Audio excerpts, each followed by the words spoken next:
Welcome to the course on convolutional neural networks, where you will learn both the theoretical concepts behind a CNN model as well as the implementation of deep learning models for image recognition.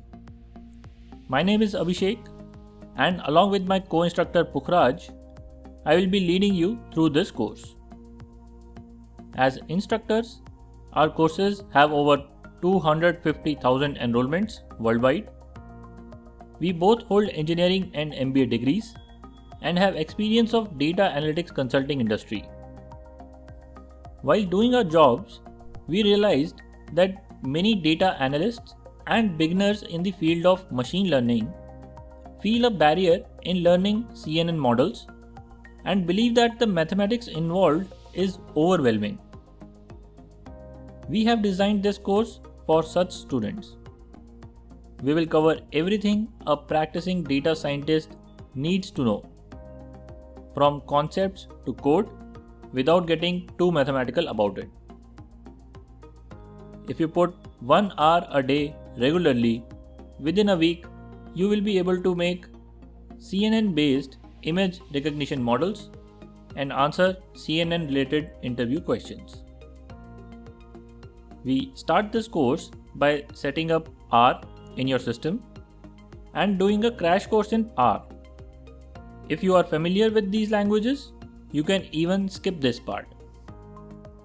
Then we understand and build a simple deep learning model with multi-level perceptrons, which is used for simple classification tasks. With these foundations, we then understand convolutional neural networks and see how they outperform simple neural network models in image recognition.